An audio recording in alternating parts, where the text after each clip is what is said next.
Hi, my name is Rick Johnson. I am the owner of these three beautiful cars here. This is my wife Beth, my daughter Alyssa, my younger daughter Kaylee, and my youngest daughter Zoe. Let's start off, we have the 2002 Prius here that we bought in November of 2001. And at the time it was online ordering, so I placed my order, chose a dealer, and it was pretty simple.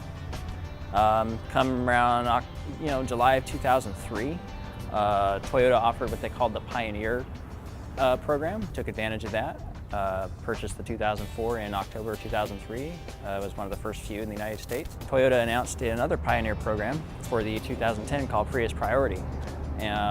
Gave us some fantastic pricing and a choice of 3 packages, and I chose the package with the solar roof. This is actually the first in the entire Arizona region. I think one of my biggest hobbies that I mentioned yet is I'm also a private pilot. We found that driving the Prius, you get out in $20 in gas. The plane's about a couple $100 in gas. So lately we've just been taking the Prius.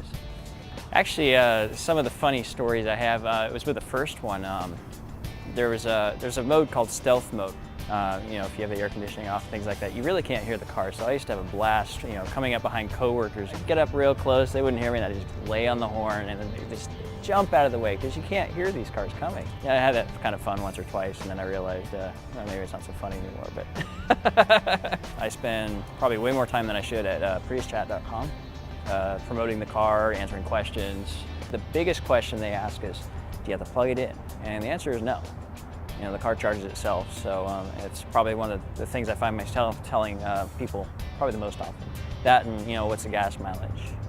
And I tell them I'm getting in the 50 range, and generally very impressed. So. I like how it has some remote control air conditioning, because when we come in, it's like that it was already on for like a half an hour. We go all the way to California usually for our long trips, and when I'm fighting with my sister, at least I'm comfy. When Toyota announced their priority program, we were asked to select a dealer, and the dealer that's closest to me, they like to play pricing games, markups, things like that. I was aware that my father-in-law purchased a car here, and I was aware that he got treated very well here. I decided to give Avondale Toyota a shot, so and I'm very glad I did. I wanted to know where it was at every second, and they were very good at keeping me in the loop. We had some discussions surrounding options and things like that, and they went out of their way to make sure that they got me the correct pricing information, which was not easy to get at the time, as well as to make sure that everything was the way it was supposed to be from Toyota. I've really enjoyed this process. We have worked with many dealers over the buying of our 3 Prius, and by far we will recommend Avondale Toyota to anyone who asks. I hope that we will be back in a few years for the estimate when it hits the States.